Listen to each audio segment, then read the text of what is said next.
Hello everyone. Last video में हमने discuss किया था अबाउट हाइपरटेंशन।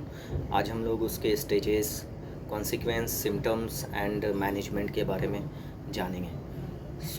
स्टेजेस के बारे में अगर बात करते हैं तो जो हमारा सबसे पहले जानेंगे नॉर्मल बीपी के बारे में।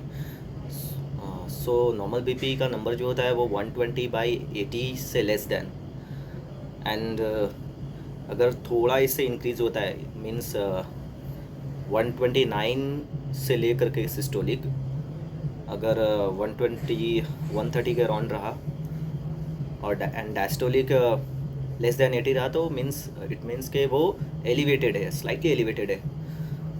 तो यहाँ पे मेडिकल प्रिवेंशन की ज़रूरत नहीं पड़ती है। एंड स्टेज 1 का जो नंबर होता है ब्लड प्रेशर का वो एबव जो 140/90 एंड स्टेज 2 का जो नंबर होता है ब्लड प्रेशर का वो 160/90 अबव 90 बोल सकते हैं डायस्टोलिक। एंड लास्ट में जो नंबर होता है हाइपरटेंशन क्राइसिस का, जिसे हम लोग हाइपरटेंशन क्राइसिस यानी स्टेज 3 बोल सकते हैं, उसका जो सिस्टोलिक ब्लड प्रेशर नंबर होता है वो 180 या 180 से एबव एंड जो डायस्टोलिक नंबर होता है वो एबव 120 या 120 बोल सकते हैं। ये है स्टेजेस। मैं ये इंस्टाग्राम पे साइड में एक क्लिप डाल दूँगा, इसके बारे में आप थोड़ा गो थ्रू कर लेंगे। थोड़ा स्पेसिफिक नंबर है तो थोड़ा डिफ़िकल्ट है एक्सप्लेन करने में। एंड कॉन्सिक्वेंस की बात करते हैं तो जो सबसे पहला प्रॉब्लम आता है इसमें वो है ब्रेन से related, which is stroke. As we know हमारे जितने भी ऑर्गन्स हैं वहाँ पे ब्लड वेसल्स होते हैं, आर्टरीज होते हैं। तो हमारे में जो ब्रेन में जो ब्लड वेसल्स होते हैं उसमें क्लॉट फॉर्मेशन होने लगता है, और जब भी ब्लड प्रेशर कंटिन्यू राइज होते रहता है आपको पता नहीं चलता है, बिकॉज ये इसमें कोई सिम्टम नहीं दिखता है, तो वो बर्स्ट होने के चांसेस रहते हैं, या फिर ब्लड फ्लो रिस्ट्रिक्ट होने की वजह से स्ट्रोक, इस्केमिक स्ट्रोक होता है, वो होने के चांसेस रहते हैं, या फिर ब्रेन हैमरेज जिसको बोलते हैं। एंड द सेकंड जो प्रॉब्लम आता है वो है विज़न लॉस। वहाँ भी ब्लड वेसल्स जो होते हैं वो श्रिंक होना चालू हो जाता है एंड आपका विज़न लॉस का इशू आने लगता है। Third is heart failure. आपके जो ब्लड पंप होने की जो एफिशिएंसी है, हार्ट का जो कैपेसिटी है वो रिड्यूस होना चालू हो जाता है, तो हार्ट से रिलेटेड प्रॉब्लम भी आना शुरू हो जाता है। आप ब्रीथलेस फील करने लगते हो एंड डिफरेंट कॉम्प्लिकेशन आना शुरू हो जाता है। And the fourth complication is heart attack. So अगर कंटिन्यू ब्लड प्रेशर रेज हो रहा है आपका और आपको पता नहीं चल रहा, तो आपके ब्लड वेसल्स जो होते हैं, आर्टरीज होते हैं, वो श्रिंक होना चालू होता है, डेड होना चालू होता है, और उसमें क्लॉट बनना शुरू हो जाता है, क्लॉट फॉर्मेशन चालू हो जाता है। तो एक टाइम ऐसा आता है जहाँ पे आपका हार्ट काम करना बंद कर देता है, that is called heart attack. So heart attack and heart failure both are different. Heart attack means आपका हार्ट काम करना बंद कर दिया है, एंड हार्ट फेलियर मीन्स आपका जो हार्ट करने का कैपेसिटी है वो रिड्यूस हो चुका है, वो रिड्यूस हो रहा है, वो अपना एफिशिएंसी जो है उसका काम करने का वो रिड्यूस हो गया है। And the last complication is kidney disease से रिलेटेड। किडनी डिजीज़ का प्रॉब्लम होना चालू हो जाता है, जहाँ पे आपका जो आर्टरीज़ होता है किडनीज़ के जो ब्लड वेसल्स रहते हैं वो नैरो होना चालू हो जाता है और हार्ड होना चालू हो जाता है वो, जिसकी वजह से आपका ब्लड प्यूरिफिकेशन में कॉम्प्लिकेशन आने लगता है एंड आपका जो किडनी का जो फंक्शन होना चाहिए वो बहुत स्लो हो जाता है। सो ये सारे कॉम्प्लिकेशन हैं। ज़रूरी नहीं है कि जब भी आपका ब्लड रेज हुआ तभी ये सारे कॉम्प्लिकेशन हो, ये over time of period problems शुरू होता है। जैसे ही आपका ब्लड प्रेशर रेज हो रहा है आपको पता नहीं चल रहा है, क्योंकि इसमें कोई भी सिम्टम नहीं होता है, ऐसा बहुत कम देखा गया कि किसी को सिम्टम आया वो जाके चेक कराया तो ब्लड प्रेशर रेस मिला है उसको।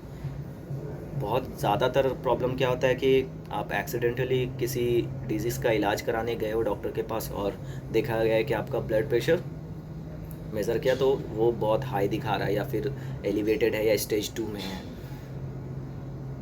तो प्रिवेंशन एंड मैनेजमेंट में हम लोग यही चीज़ डिस्कस करेंगे, इसी चीज़ को डिस्कस करेंगे कि जब भी आपका ब्लड प्रेशर रेज़ हो रहा हो और आपको पता नहीं चल रहा तो आप ट्राई करो कि हर 3 वीक्स में, अगर यंग एज है तो 3 वीक्स में 3 मंथ्स में 4 मंथ्स में जा कर के एक बार ब्लड प्रेशर मॉनिटरिंग करो कि क्या है, व्हाट्स योर नंबर। एंड अगर कोई 50 के एज से ज़्यादा है तो उसको हर 3 वीक्स या फिर 1 मंथ में एक बार चेक कराते रहना चाहिए, मॉनिटरिंग करते रहना चाहिए कि उनका ब्लड प्रेशर क्या है। क्योंकि होता क्या है, आपको सिम्टम पता नहीं चलता है कि हो क्या रहा है अभी, और कंटिन्यू वो रेज़ होते रहता है। आपका 150 रहेगा, 155 रहेगा, 160 रहेगा, सिस्टोलिक एंड डायस्टोलिक 90 से अबव। तो वो जितने कॉन्सिक्वेंस मैंने बताया है वो सारे कॉन्सिक्वेंस होना चालू हो जाएंगे, बस वो सारे प्रॉब्लम होना शुरू हो जाएगा, क्योंकि ये अचानक से होता नहीं है। एंड इसका अगर मैनेजमेंट की बात करें तो सबसे बेटर मैनेजमेंट है आपका एक्टिविटी। सो आपको हमेशा aerobic activity and strength training पे फोकस करना चाहिए, बिकॉज़ ऐसा देखा गया है कि एरोबिक एक्टिविटी जो होता है वो हमारे हार्ट के मसल्स को स्ट्रेंथनिंग करता है। जैसे मसल्स को स्ट्रेंथनिंग करता है, वैसे ही हार्ट के मसल्स को स्ट्रेंथनिंग करता है हमारे एरोबिक एक्टिविटी। अभी जब हार्ट का स्ट्रेंथनिंग होएगा, वो स्ट्रॉन्ग होएगा, तो वो कम बीट में आपको कम फोर्स में, जैसा मैंने बताया था, कम कॉन्ट्रैक्शन ऑफ फोर्स कम जनरेट करेगा और आपके ब्लड सप्लाई जो आउटपुट होता है ब्लड सप्लाई का वो ज़्यादा करेगा। इट मीन्स कि आपका जो ब्लड हार्ट में पड़ने वाले प्रेशर, जो कॉन्ट्रैक्शन फोर्स है, उसको रिड्यूस करेगा आपका cardio activity, aerobic activity. And strength training के भी बेनिफिट मिलते हैं कि आपका मेटाबॉलिक रेट इंक्रीज़ होएगा, आपके VO2 मैक्स बढ़ेंगे, जिसकी वजह से भी आपके ओवरऑल जो ब्लड प्रेशर है वो भी रिड्यूस होंगे। वन मोर थिंग, जब भी आप एरोबिक एक्टिविटी करते हो या कोई भी एक्टिविटी करते हो, विग्रस एक्टिविटी, तो आपका जो आर्टरीज़ होता है वो डायलेट होता है, वो एक्सपैंड होता है, जिसकी वजह से आर्टरीज़ पे पड़ने वाले जो फोर्स है, जो प्रेशर है, वो रिड्यूस होना चालू हो जाता है। तो आपके ओवरऑल जो ब्लड प्रेशर है वो भी रिड्यूस होना चालू हो जाता है। जैसा कि मैंने पिछले वीडियो में बताया था कि आर्टरीज़ पे भी एक प्रेशर क्रिएट होता है बिकॉज ऑफ ब्लड फ्लो, तो वो जब भी श्रिंक हो जाता है तो और फोर्स लगता है वो आर्टरीज़ पे, जिससे हमारा डायस्टोलिक ब्लड प्रेशर इंक्रीज़ होता है। तो अगर आप किसी भी एक्टिविटी में इन्वॉल्वमेंट है तो आपका जो आर्टरीज़ है वो एक्सपैंड होएगा, जिससे आपका ब्लड फ्लो अच्छे से हो रहा होगा और आपका आर्टरीज़ पे पड़ने वाले प्रेशर भी कम हो रहे होंगे, तो आपका ओवरऑल प्रेशर भी ड्रॉप होता है। प्रिवेंशन में और देखेंगे कि बहुत सारे लोग स्मोकिंग के एडिक्ट हो रहे हैं, तो मैं उन लोगों से गुजारिश करूँगा कि वो स्मोकिंग क्विट कर दें, कम भी नहीं, वो क्विट कर दे तो ज़्यादा बेटर है, क्योंकि ब्लड प्रेशर में डायरेक्टली इन्वॉल्वमेंट स्मोकिंग का होता है। बिकॉज जब भी हम लोग स्मोक करते हैं तो हमारे आर्टरीज़ को भी वो श्रिंक करना चालू करता है, वो आर्टरीज़ के जो वॉल होते हैं उसको नैरो करना चालू कर देता है, जिसकी वजह से और भी प्रेशर क्रिएट होना चालू हो जाता है वो आर्टरीज़ वॉल पे। तो स्मोकिंग सबसे बैड हैबिट है ब्लड प्रेशर के लिए और भी सारे डिजीज़ के लिए, कैंसर, हार्ट से रिलेटेड इश्यूज़, लंग्स के लिए। तो स्मोकिंग सबसे इंजरियस है फॉर ब्लड प्रेशर, डायरेक्टली उसमें उसका रिस्पॉन्सिबल रहता है। एंड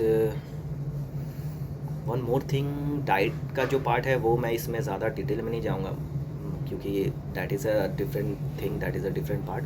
सो पोटेशियम इंटेक पे ध्यान देंगे, उसमें प्रोटीन इंटेक पे ध्यान देंगे, और स्पेसिफिक आप सर्च करो न्यूट्रिशनिस्ट से पूछो कि क्या बेनिफिशियल होएगा ब्लड प्रेशर ड्रॉप करने का। प्रिवेंशन में अगर नेक्स्ट चीज़ देखेंगे तो आपका फिज़िकल अपीयरेंस जो होता है, लाइक ओबेसिटी, उसको वेट को लूज़ करेंगे, ओबेसिटी को कम करेंगे, फैट परसेंटेज ड्रॉप करेंगे in short.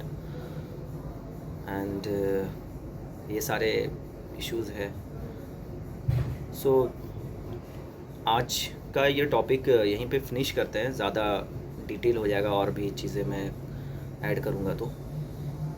And next topic किसी डिजीज़ से रिलेटेड मैं बनाऊँगा वीडियोस, तो बने रहेंगे हमारे साथ। तब तक के लिए stay tuned and bye, see you soon.